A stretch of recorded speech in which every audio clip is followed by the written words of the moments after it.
Sarah Owen MP. Thank you, Thank you, Prime Minister. I noted in your response to Ms Abrahams earlier the first question around wanting more disabled people to be able to work, and I think that's something that we all would like to see, that employers actually make the reasonable adjustments for people to access work. However, there are a group of people which the government's own assessments show that they are the most severely disabled group. These are people with limited capability for work-related activity. And for the future ones of those, there will be £3,000 worse off. This isn't a small group of people, this is potentially 730,000 people. So I want to ask you right now about how people are feeling about this. It's not often something we talk about in politics, but I think it is important because it's fair to say that your proposed changes to welfare reform have caused quite a bit of stress, I think, particularly among people with disabilities and their families. I'm sure many members have had similar things, but just some samples of what's come into my inbox. I am beyond stressed with anticipation of losing money. I have £700 to live on this month. Another one, the proposed cuts to disability benefits have left me feeling full of panic about the future and extremely let down. And the last one, I feel so sick, physically sick. The whole process is horrid. Please represent me. Prime Minister, what would you say to them? Well, I think this question of how people feel and values is really important. And that's why sort of standing back from the technicalities of any changes, the guiding principles are really important, which is those people that do need support and protection should get support and protection. Those that want to bridge into work should be supported by the government to bridge into work. At the moment, my own analysis is that pretty well all of the rules make it harder for people to get into work, not easier for them to get into work, but equally those that can work should work, and we need to just apply those principles to the work that we are doing as we go along. Prime Minister, my question was specifically about the people that are very unlikely to ever be able to work, the most severely disabled, of which in future there will be £3,000 worse off. And I just wanted to ask how you're working with the disabilities charities and organisations for which none of them that I can see have welcomed these plans. And I just wondered, I know that we're going through a consultation period, and I wanted to ask whether this is a consultation period on the policy itself or the impact of this policy, because I think that is very different. Will this consultation period actually alter or be able to change or perhaps bring people together on this in a way that we haven't been so far? Well, I do want to bring people together on this, and it's very important we take different views into account.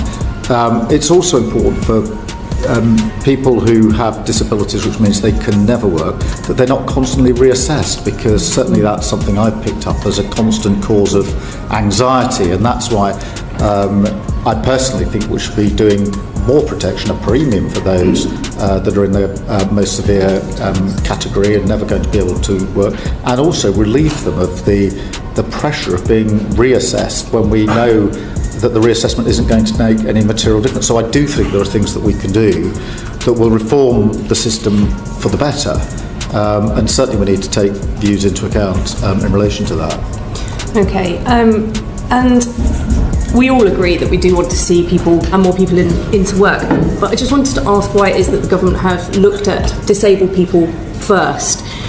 One of my inquiries from my committee was around medical misogyny and people missing work due to heavy periods, painful periods, endometriosis, fibroids, ovarian cysts cost the UK economy nearly £11 billion every year. That's £11 billion.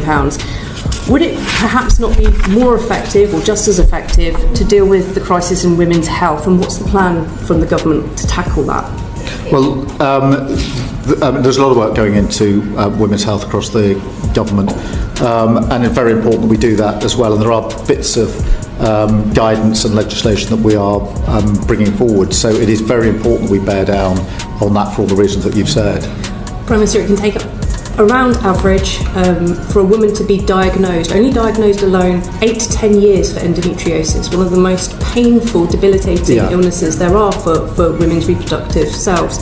And if we are taking 8 to 10 years, that is 8 to 10 years that a woman's potentially out of the workplace, which is why we are seeing the cost of the economy at £11 billion.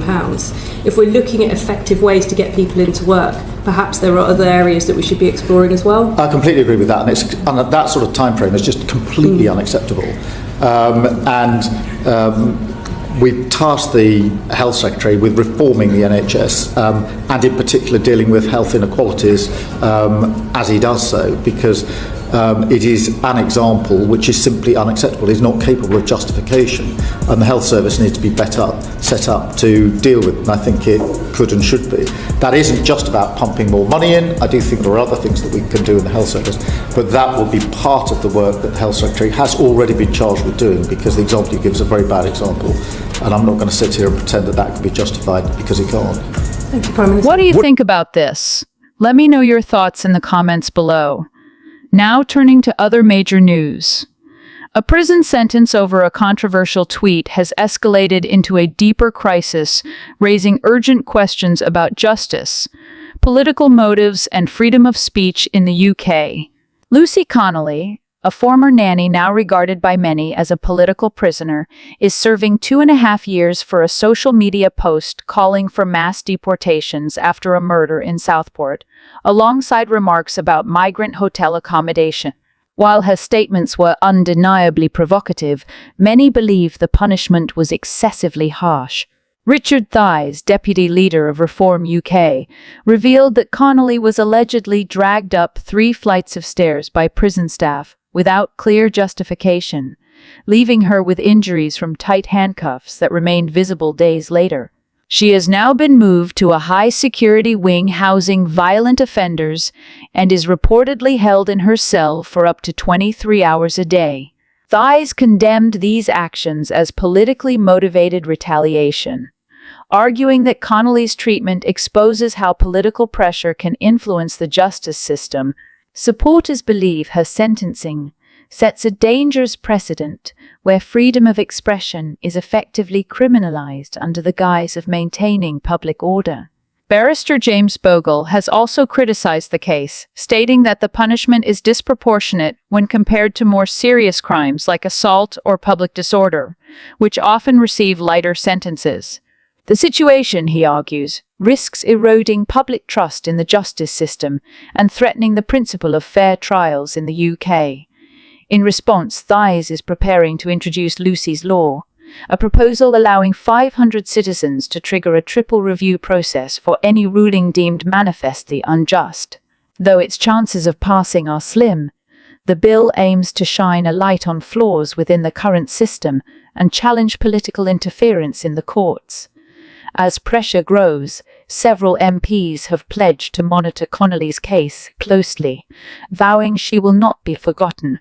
Whether this situation sparks real reform or fades into political noise remains to be seen, but it has undeniably opened a critical debate about free speech, justice, and the role of politics in the UK's legal system,